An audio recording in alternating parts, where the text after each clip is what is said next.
membentuk generasi muda yang jauh dari kata terbelakang. Ya, semoga. Kedengaran seperti Presiden Prabowo benar-benar ingin mengimplementasikan peribahasa, tuntutlah ilmu sampai ke negeri Cina. Tapi ini jelas merupakan salah satu poin krusial. Apa gunanya berbicara soal ekonomi maju, tapi kita hanya memproduksi pekerja kasar tanpa keahlian khusus?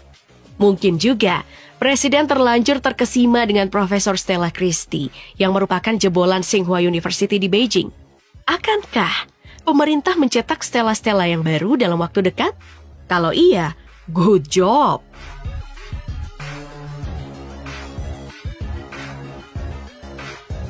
Keesokan harinya, agenda terpenting dalam lawatan kenegaraan ini pun dimulai.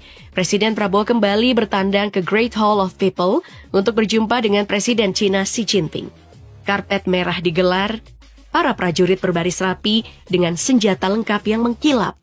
Drum band pun mulai berpacu dengan melodi, menyambut kedatangan Presiden Prabowo ke istana yang berdiri kokoh tersebut. Kedatangan Presiden Prabowo masih menggunakan limosin Hongqi L5 yang menjemputnya di bandara kemarin. Walau penampakannya tidak secantik sedan-sedan Jepang atau Jerman, tapi ini tetaplah kendaraan anti peluru dengan kenyamanan level langit seharga 10 miliar bila dirupiahkan. Sambutan luar biasa tidak berhenti di sana. Sesaat setelah berjabatan tangan dengan Xi Jinping, ratusan anak sekolah kemudian bersorak gembira, seolah kedatangan tamu jauh yang sangat ditunggu-tunggu. Tak pelak, penerimaan yang hangat tersebut menjadi kesan tersendiri bagi Presiden Prabowo. Beliau berterima kasih telah diterima dengan sangat baik, bahkan di Sabtu malam yang jauh dari kata formal.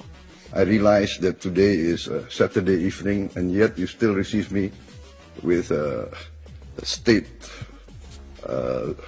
ceremony. Thank you very much. Senyum sumringah para anggota Kabinet Merah Putih tak berhenti sampai di penyambutan.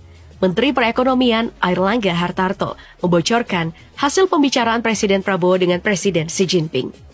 Salah satu berita baik yang mereka bawa dari negeri panda tersebut adalah pemerintah Cina setuju untuk mendukung dalam hal pendanaan program makan siang gratis untuk siswa sekolah yang menjadi janji kampanye Prabowo Gibran dalam Pilpres yang lalu. Persetujuan tersebut tertuang dalam nota kesepahaman bertajuk Food Supplementation and School Feeding Program in Indonesia. Tidak berhenti sampai di situ, Cina juga berkomitmen untuk mendukung megaproyek bernilai fantastik, yakni Great Sea Wall atau Tanggul Laut Raksasa yang membentang sepanjang pantai utara Pulau Jawa.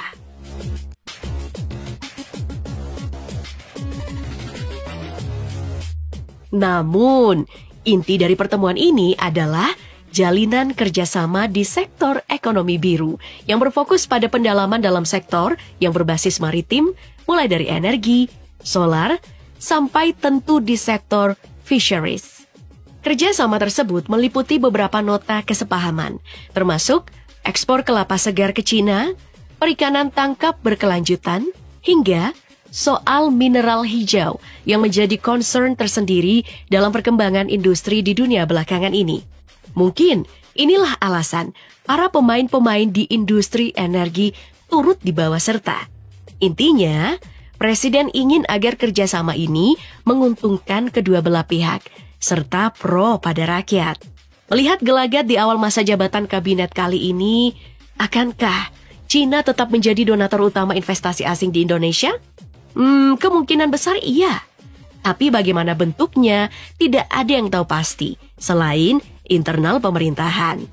Harapannya sih, apapun yang terjadi, seluruhnya harus tetap pada koridor kerakyatan seperti yang digembar-gemborkan selama ini.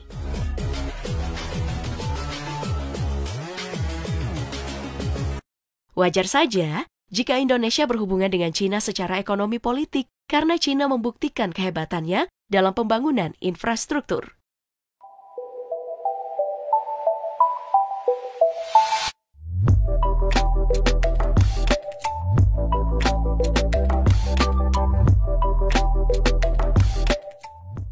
Republik Rakyat Tiongkok atau yang lebih sering kita kenal sebagai negara Cina. Ini merupakan negara yang punya populasi manusia terbanyak kedua di dunia. Masifnya jumlah manusia di Republik Rakyat Tiongkok membuat negara ini memiliki sumber daya manusia yang cukup besar. dengan sumber daya manusianya. China membangun infrastruktur negara mereka. Tidak tanggung-tanggung, segala infrastruktur yang ada dirancang menggunakan inovasi yang bahkan belum pernah dilakukan di negara manapun.